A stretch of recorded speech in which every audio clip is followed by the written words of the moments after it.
Hi, welcome to Stutler Specialties. Stutler Specialties is a small family-owned nursery that specializes in heirloom seeds that are rare. We grow them naturally and chemically free. So we're just here today to kind of give you a little bit of a seed starting guide to take you along this journey with us. So I'm going to be starting some marjoram today, and I'm just going to show you how I do that. The way that I start seeds may not be the way that everyone starts seeds. This is how I do it because it works for me in my zone. And I'm in a zone 5B. So we're out here today on a rare late February, beautiful day. The sun is shining and it is 67 degrees. So figured I'd bring you outside and enjoy some of that sunshine while we have it, because I do believe they're forecasting rain in the next day or so. So the first thing that you want to do when you're going to do your seeds is to set everything up to where you have everything ready. That's going to make this go much faster. And it can be kind of a tedious process. And so with that being said, you want to have everything ready. The other thing about this is to make sure you know what you're growing. So we buy a lot of things from Baker Creek Heirloom Seeds. This is just a company that we happen to like because they have quite a few interesting varieties. So we're not really looking to plant a lot of the normal. Now, granted, this is not like a special type of marjoram, but a lot of places don't carry marjoram. And it's a pretty nice herb to have. You can substitute it for oregano if you don't have oregano, because they're similar in a flavor profile. But this one is actually a tender perennial. And what I mean by tender perennial means it comes back every year, but it is not frost hardy. So if you're in an area that gets pretty harsh winters, which we tend to, it's probably not gonna come back. So you're gonna treat this as an annual. Or you could dig it up and bring it in and keep it in an area where it is frost free. The other thing about this is the back of your packets generally have quite a bit of information on them about how to sow these seeds. So in this case, we know that this generally sprouts between 7 to 14 days. And marjoram's a little particular about its temperature. It has a temperature range for best germination between 72 and 76 degrees Fahrenheit. With that being said, that's ideally what you have in your house if that's what you want to do, is to germinate these in the house. That's about what most people are going to set their thermostats to. So marjoram would be very happy there. You wouldn't have to have a heat mat unless you were trying to do this outside under cover. The other thing about it is it tells you how deeply to sow your seeds. So in this case, marjoram has very small seeds and it is surface sown. And the reason that it is surface sown is because marjoram requires light to germinate. So if you don't have a grow light, which you can purchase fairly cheap online, a small grow light setup, then you might not want to start marjoram, because a south-facing window during the winter in our area is never going to get enough sunlight to make healthy plants. So the other thing it talks about after you're going to transplant them, that you want them 6 to 8 inches apart, and that they require full sun, which is 8 to 12 hours a day. So with that being said, we have our marjoram. You want to label everything, because almost every little seed that germinates is going to come up and it's going to look exactly the same until it starts getting its second set of leaves, which is its true leaves. And when you plant a lot of stuff, it's kind of difficult to remember what you planted. Things get moved around, things get shuffled. So I have these little tags. We can reuse these. I put the date that I planted it. So today's technically I said it was February. It's actually March. March 1st, and then that it is marjoram. I did put on here that it is a tender perennial because I have it on a blue tag, and in my system, blue tags are perennials. But I wanted to specify that it was tender. I also put what seed company. I have symbols for each seed company, and that's just me.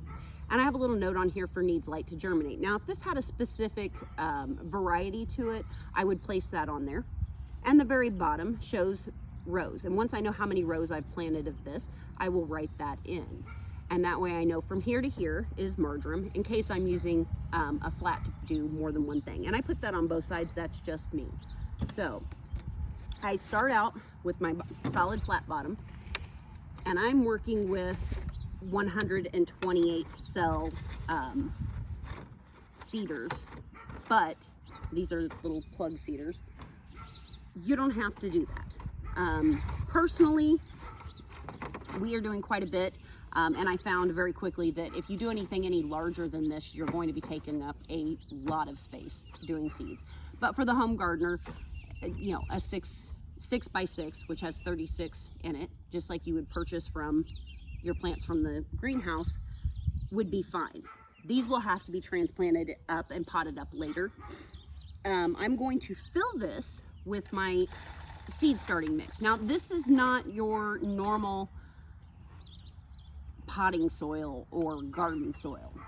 We're using a organic soil that we've purchased, and I mix good organic potting soil with some organic perlite and organic vermiculite, and then I also add in a brick of coconut coir. Now the coconut coir is going to help keep it light so it doesn't pack together. So it's really nice to use that. And see, this is why I don't like mixing my soil when any of it's wet, because I get these little bits that don't like to mix together. Dry soil for me mixes much better. Now this soil is a little pre-moistened, but I'm gonna continue to moisten it more because I wanna make sure my little seeds have plenty of water to get started so that they know it's spring and it's time for them to pop up. The vermiculite and the perlite both add to keep compaction down, as well as to keep moisture in the soil and to aerate the soil. So those are important aspects of it. You can buy good seed starting mixes. They're just kind of expensive on the scale that I use. So I don't tend to go with those. But normally what I'm gonna do is I'm gonna go ahead and pour a bunch of soil on the top of here. After a while, you kind of figure out what you need as far as the amount, and you get pretty good at making sure you have what you need to begin with. Now, the other thing about this is you're going to want to do this in an area where you don't care if you get dirt and soil everywhere, because if you're trying to be nice and neat, it's just not going to happen, and it's going to take a lot of time. So that probably will do it. Then I'm just going to kind of lightly push around just so I fill all of my spaces. And I probably have a little too much soil here, but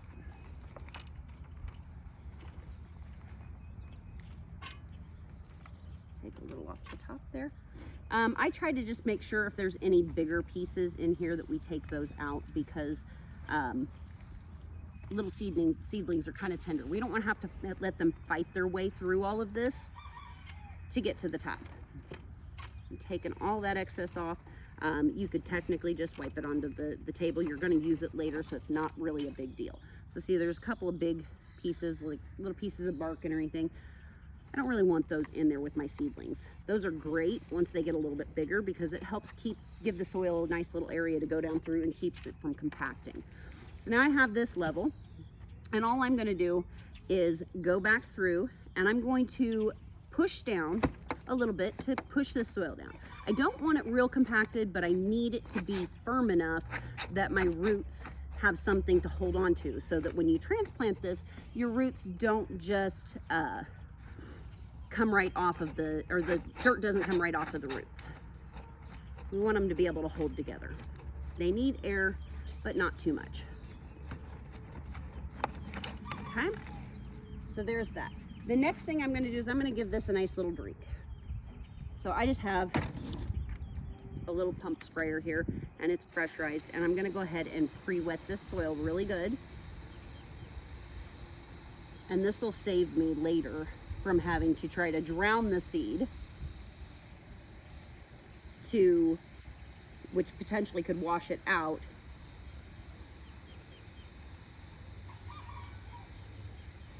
I've already got the soil wet down lower. Okay, So since these are surface sown and they're not sown down, you know, a 1/2 inch or 1 inch, I'm gonna go ahead and add yet another layer and just get that up to the top. Now this one does not have to be pushed in. It just needs to be level and firm down just a hair.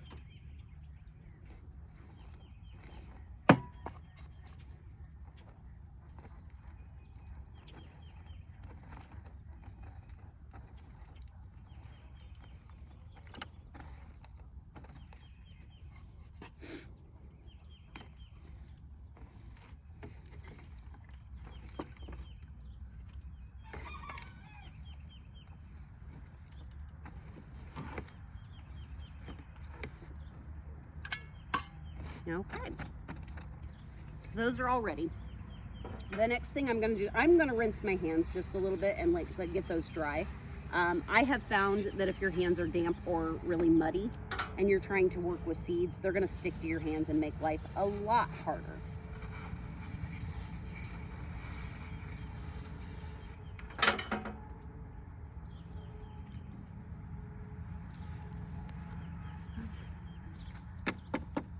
I'm patting down my seeds. I'm gonna go ahead and open those up. Now again, I told you these are gonna be really small seeds. There's about 800 in this pack. And we're gonna sow these pretty heavily because I'm going to split them and, you know, I'm gonna tease them apart and transplant them later. But I will go ahead and probably use the entire flat for these. And I'm just gonna sprinkle these along, because these are surface sown, which makes life a lot easier when they're small seeds.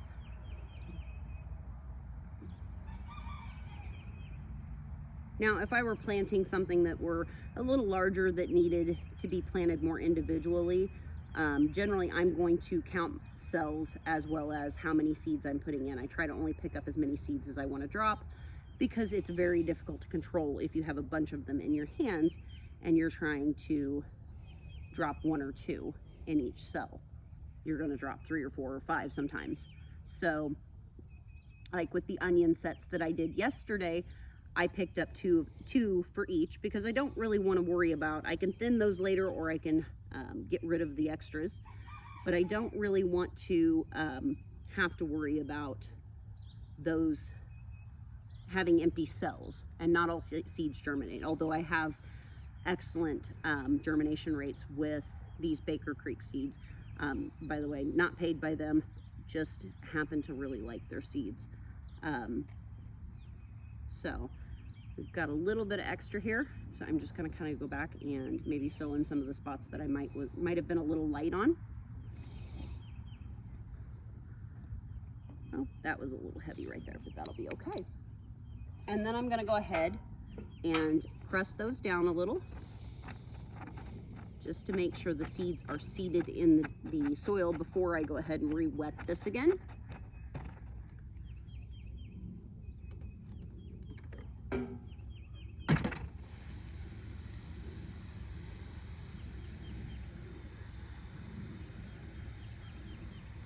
We're gonna give these guys a good drink, because I'm gonna put a humidity dome on this, put these under the light so that they can germinate.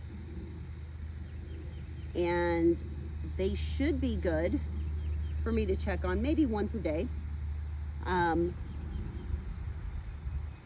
If you have really good environment for them, like if you're on the top end of your scale for heat, I have found that mine tend to germinate faster than even the 7 days. So we planted bachelor buttons the other day, which had been cold stratified, and they actually came through the soil, and I had little seedlings in less than 24 hours. And by 2.5 days, they were over 1 inch tall and had roots coming out the bottom of these. So they germinated very fast, but they were also in a very optimal environment. If for some reason after 14 days you notice that these are not germinating, don't give up on them. Check your environment. Make sure that they're at a good temperature. Make sure they've got a good light source. Make sure that they're getting all the moisture that they need, because those are factors that can slow down germination. Don't forget to finish off your tag and write that in there. So this is all rows of the thing. That's the only thing in here. I'm gonna put that right there, and we'll put a dome over these and set these underneath a nice grow light. Once again, we are just trying to give out a little bit of information just to get you started. Maybe you're new to gardening, or maybe you've been doing this for years. I would like to promote a positive environment. So please, constructive criticism. If you have any suggestions, maybe you see something that I could do better. I'm not a master gardener.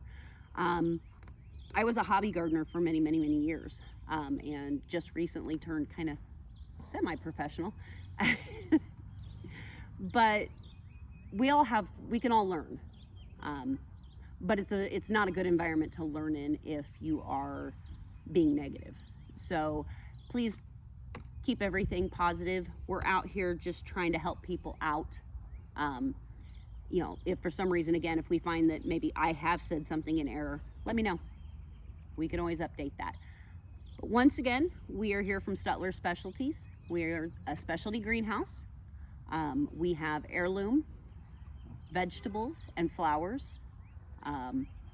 We will hopefully be branching out into shrubs next year, but small and family owned, and we just try to do everything as naturally as we possibly can.